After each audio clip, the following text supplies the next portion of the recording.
PM Modi ने देश को दी 35 ऑक्सीजन प्लांट की सौगात। बोले, आज के दिन यहां आकर खुद को धन्य समझता हूं। मुख्यमंत्री पुष्कर सिंह धामी आज 45वें कुंजापुरी पर्यटन एवं विकास मेले का करेंगे उद्घाटन।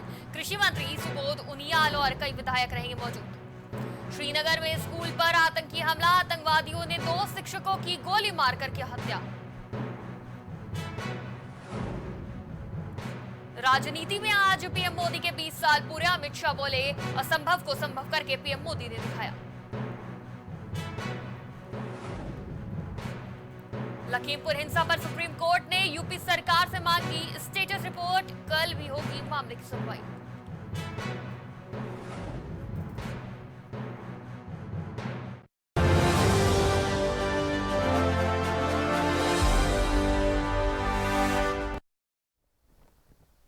नमस्कार, प्राइम टीवी में आपका स्वागत है। मैं हूं आपके साथ शिखा मेहरोत्रा। शुरुआत करते हैं उत्तराखंड की खबरों की। देश के 35 राज्यों और केंद्र शासित प्रदेशों को ऑक्सीजन प्लांट की सौगात देने के लिए पीएम नरेंद्र मोदी ने उत्तराखंड के ऋषिकेश पहुंचे। ऋषिकेश एम्स से पीएम मोदी ने 35 पीएसए प्लांट का वर्चुअल उद्घाटन किया। पीएम मोदी ने कहा कि आज से नवरात्र का पावन पर्व भी शुरू हो रहा है। आज प्रथम दिन मां शैलपुत्री की पूजा होती है। मां शैलपुत्री हिमालय पुत्री है और आज के दिन मेरा यहां आना और यहां आकर इस मिट्टी को प्रणाम करना, हिमालय की इस धरती को प्रणाम करना, इससे बड़ा जीवन में कौन सा धन्य भाव हो सकता है। उन्होंने कहा कि 20 साल की ये अखंड यात्रा आज अपने 21वें वर्ष में प्रवेश कर रही है। ऐसे महत्वपूर्ण अवसर पर ऐसी धरती पर आना, जिस धरती ने मुझे निरंतर अपना स्नेह अपनत्व दिया है, वहां आना बहुत बड़ा सौभाग्य समझता हूं। तो ऋषिकेश पहुंचे आज पीएम मोदी और साथ ही 35 ऑक्सीजन प्लांट की सौगात दी जनता को। देश को ये बड़ी सौगात देने के साथ ही उन्होंने कहा कि वो उत्तराखंड आकर धन्य महसूस करते हैं और साथ ही उन्होंने अपना जुड़ाव भी बताया उत्तराखंड से। आज नवरात्र का पहला दिन है और वो उत्तराखंड में मौजूद रहे, इसे भी उन्होंने कहा कि इससे अच्छी और क्या बात हो सकती है। तो आज पीएम मोदी ने अपने संबोधन में नवरात्र और शैलपुत्री की पूजा की बात भी की और जनता को एक बड़ी सौगात दी है। और इस खबर पे हमारे साथ ज्यादा बातचीत के लिए संवाददाता शुभम जुड़ चुके हैं। शुभम, जिस तरह से पीएम मोदी ने जनता को बड़ी सौगात दी है ऑक्सीजन प्लांट की, इसके बाद कैसा महसूस कर रही है उत्तराखंड की और देश की जनता? जी बिल्कुल, आपको बता जिस तरीके से सबसे बड़ी बात यही कोरोना काल में लोगों को ऑक्सीजन की ही सबसे ज्यादा कमी रही है और उसी को पूर्ण करने के लिए ये ऑक्सीजन प्लांटों का जो है आज लोकार्पण किया गया। और साथ ही साथ यहाँ की जनता बहुत खुश है क्योंकि जिस तरीके से कोरोना की तीसरी लहर को आने की भी बात की जाती है, तो उसके दृष्टिकोण को देखते हुए ये ऑक्सीजन प्लांट कहीं ना कहीं उत्तराखंड की जनता को बड़ी राहत देने का काम करता है। जी शुभम, जिस तरह से पीएम मोदी आज उत्तराखंड आए हैं, तो वहां पे सुरक्षा के इंतजाम कैसे देखने को मिले? जी बिल्कुल, आपको बता दूं सुरक्षा के इंतजाम पूरे पुख्ते रखे गए हैं। साथ ही साथ जितने भी बड़े जो है स्तर के अधिकारी है सभी के सभी को देखा गया है, मौके पे मौजूद रहे। और साथ ही साथ पुलिस प्रशासन की बात की जाए तो पुलिस प्रशासन द्वारा सख्ती के साथ कार्य किया गया है और साथ ही साथ कोरोना के पूरे प्रोटोकॉल का पालन किया गया है। जी बिल्कुल, बहुत बहुत शुक्रिया हमारे साथ जुड़ने के लिए और तमाम बातचीत के लिए। इस खबर में हमारे साथ संवाददाता शुभम जुड़े थे।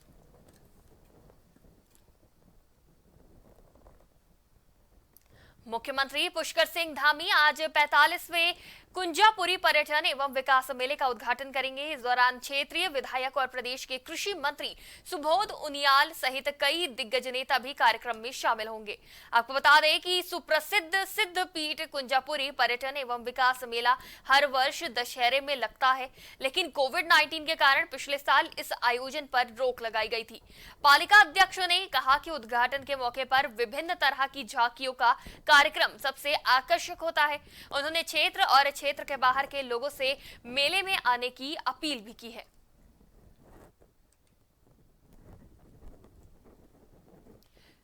चंपावत के गांव तपनी पाल ब्लॉक पार्टी में हिमालय जैव संपदा प्रौद्योगिकी हिमाचल प्रदेश द्वारा सुगंधित फसलों की खेती तथा प्रसंस्करण पर प्रशिक्षण कार्यक्रम का आयोजन किया गया। इस दौरान लोहाघाट विधायक पूरन सिंह फ्रत्याल द्वारा स्थापित प्रसंस्करण इकाई द्वारा उद्घाटन किया गया। कार्यक्रम में कृषि वैज्ञानिक, सीडीओ, सह परियोजना निर्देशक और अन्य अधिकारी शामिल हुए। कार्यक्रम में लगभग 80 महिला किसान व बेरोजगार युवाओं ने प्रतिभाग किया। प्रशिक्षण में सुगंधित फसलों की बुआई और कटाई से लेकर प्रबंधन तक की जानकारी दी गई। कार्यक्रम में उपस्थित डॉक्टर राकेश राणा ने बताया कि हिमाचल जैव संपदा प्रौद्योगिकी पालमपुर हिमाचल प्रदेश द्वारा सुगंधित तेल निकालने की एक प्रसंस्करण इकाई को स्थापित किया गया है। इस मशीन से सुगंधित फसलों से सुगंधित तेल निकालकर किसान अपनी आय को दोगुना कर सकते हैं। नमस्कार, आज हम यहाँ पर एकत्रित हुए हैं और यहाँ पर एक माननीय विधायक चंपावत द्वारा एक मशीन का जो कि एक सुगंधित तेल निकालने की प्रसंस्करण इकाई का उद्घाटन किया गया है। और ये मशीन CSIR IHBT पालमपुर जो कि हिमालय जैव संपदा प्रौद्योगिकी संस्थान पालमपुर हिमाचल प्रदेश में स्थित है, वहाँ के संस्थान के द्वारा यहाँ के लोगों के लिए, चंपावत के लोगों के लिए यहाँ पर लगाई गई है। और इस मशीन से हम जितने भी सुगंधित फसलें हैं उनसे जो सुगंधित तेल प्राप्त होता है उसको निकालने के लिए ये मशीन स्थानीय लोगों की आर्थिकी को बढ़ाने के लिए यहाँ पर लगाई है। आपको बताऊं कि ये पुलिस प्रशासन की बहुत बड़ी कमी है, क्योंकि जितनी स्मैक आ रही है सब इन लोगों का हाथ है। ठीक है साहब, क्योंकि ये इस बात को अगर नहीं रोकेंगे तो आज हमारा गया है, कल को 2-4 और जाएंगे।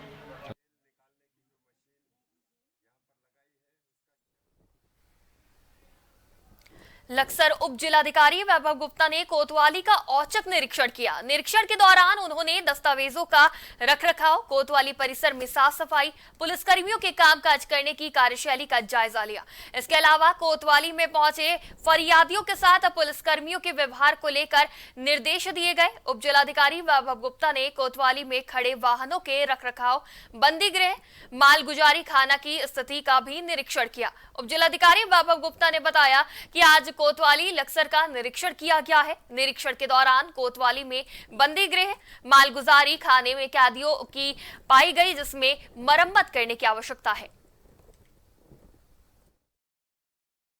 में मालखाने, बंदी गृह इत्यादि का निरीक्षण किया गया। इसमें कुछ कमियां पाई गई, जैसे जो मालखाने और जो हमारा बंदी गृह है उसमें थोड़ा सा मरम्मत कार्य होने की अत्यंत आवश्यकता है।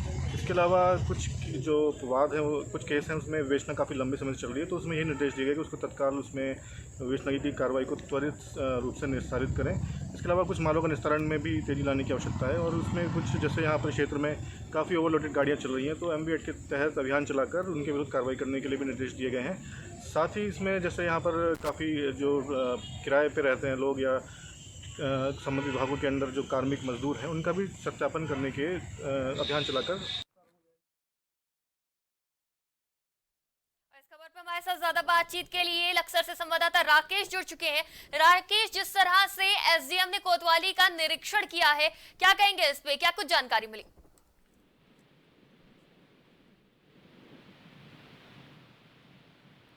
संपर्क नहीं हो पा रहा है राकेश से, तो आपको बता दें कि कोतवाली की व्यवस्था, दस्तावेजों को भी चेक किया है, औचक निरीक्षण किया। SDM ने कोतवाली का निरीक्षण किया है, जिसके बाद स्थिति का जायजा भी लिया। उन्होंने रखरखाव से लेकर खड़ी गाड़ियों को लेकर तमाम चीजों के बारे में सभी चीजें जानकारी जानी है। SDM ने कोतवाली का ये जो निरीक्षण किया है, ये औचक निरीक्षण था। और साथ ही आपको बता दें कि निरीक्षण के दौरान कोतवाली में बंदी गृह, मालगुजारी खाने में कैदियों की पाई गई, जिसमें मरम्मत करने की आवश्यकता भी पाई है, जिसपे अब जल्द ही एक्शन लिया जाएगा।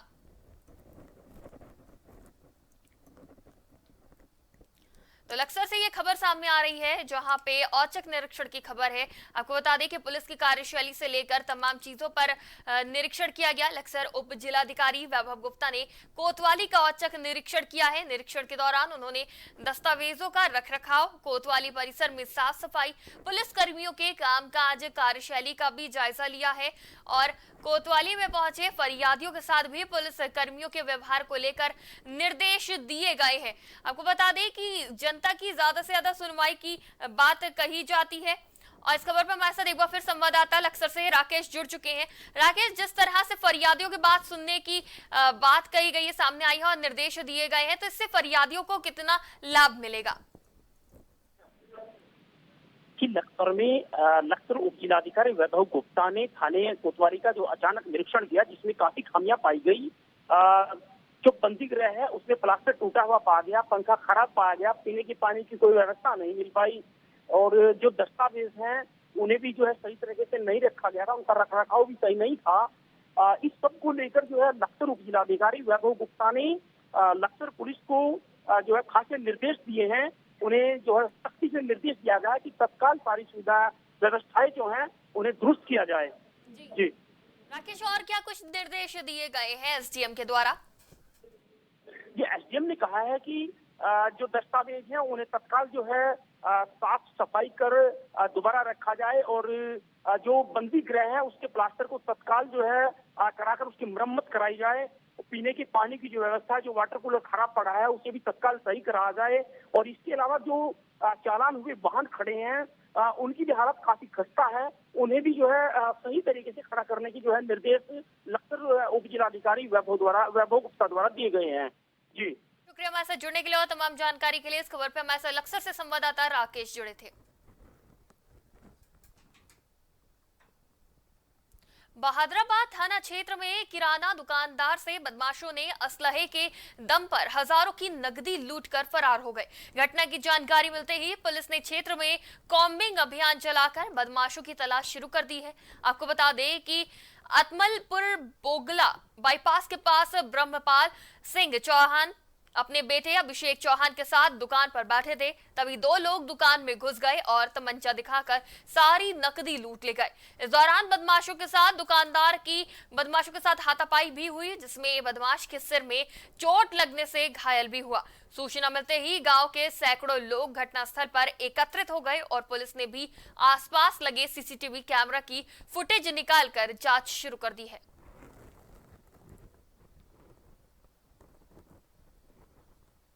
चंपावत के अंबेडकर नगर में एक युवक ने फांसी लगाकर आत्महत्या कर ली। युवक की मौत के बाद परिवार में कोहराम मचा हुआ है। घटना की जानकारी मिलते ही मौके पर पहुंची पुलिस ने शव को कब्जे में लेकर पोस्टमार्टम के लिए भेज दिया है। तो आपको बता दें कि ये पूरी घटना की जानकारी मिलने के बाद चंपावत के अंबेडकर नगर इलाके में काफी कोहराम मच गया, क्योंकि एक युवक ने फांसी लगा ली थी। आज सुबह हमारे पास एक सूचना आई थी कि अम्बेडकर नगर का रहने वाला दीपक गिरी उसके द्वारा सुसाइड किया गया है। तो उसके परिवारजनों को उसको लेकर के संयुक्त चिकित्सालय टरिकपुर में ले गए आए थे। वहाँ पर हमारी टीम गई थी। टीम के द्वारा पंचायतनामा भर करके पोस्टमार्टम की कार्रवाई करवाई गई है। प्रथम दृष्टया मामला सुसाइड का लग रहा है, बट जो हमारा पोस्टमार्टम की रिपोर्ट आएगी उसके बाद ही क्लियर पता लग पाएगा कि मृत्यु। आज सुबह हमारे पास आपको बताऊं कि ये पुलिस प्रशासन की बहुत बड़ी कमी है, क्योंकि जितनी स्मैक आ रही है सब इन लोगों का हाथ है। ठीक है साहब, क्योंकि जो इस बात को अगर नहीं रोकेंगे तो आज हमारा गया है, कल को 2-4 और जाएंगे, समझे साहब। और ये सब इनकी कमी है, क्योंकि पैसे लेते हैं छोड़ देते हैं, बाकी इन पर कोई नहीं। इतनी हमने कभी उत्तरांचल में कभी ये चीज़ सुनी नहीं, वो आज गली गली मारी घूम रही है, ये लगा लो। और इसी नशे के चक्कर में हमारा लड़का गया है, हमसे साहब। जो साले गुनहगार हैं वो अलग छपे हुए हैं। रुड़की के पिरान कलियर साबिर पाक का 753वां सालाना उर्स मेहंदी डोरी रस्म के साथ शुरू होने जा रहा है, जिसको लेकर पुलिस प्रशासन ने भी तैयारी शुरू कर दी है। इस बार भी कोविड-19 की गाइडलाइंस के तहत ही उर्स का आयोजन किया जाएगा, जो पुलिस प्रशासन के लिए किसी चुनौती से कम नहीं है। आपको बता दें कि उर्स में देश विदेश से लाखों की संख्या में जायरीन विश्व प्रसिद्ध साबिर पाक दरगाह में मन्नत मांगने आते हैं। एसपी देहात का कहना है कि उर्स को लेकर जिला प्रशासन द्वारा बैठक ली जा चुकी है। कोविड-19 की गाइडलाइंस के कारण इस बार उर्स में हर रोज करीब 800 के लगभग जायरीनों को दरगाह में जियारत करने की अनुमति मिलेगी। पुलिस का जो प्रबंधन का सवाल है, इसमें जो भी हमारे द्वारा फोर्स मांगा गया है जो इसमें लगाया जाएगा, उसकी सारी तैयारियां लगभग हमारी हो चुकी हैं और ड्यूटी पॉइंट पर फोर्स हमारा 7 तारीख तक पहुंच जाएगा। जहां तक उर्स का सवाल है, इसमें क्योंकि इसको रेस्ट्रिक्टेड किया गया है, मैक्सिमम 800 लोग ही प्रतिदिन के हिसाब से इसमें उर्स में सम्मिलित हो पाएंगे, तो उसका भी जो इंतजाम। उत्तराखंड की खबरों में फिलहाल इतना ही। लेटेस्ट अपडेट के लिए देखते रहिए प्राइम टीवी।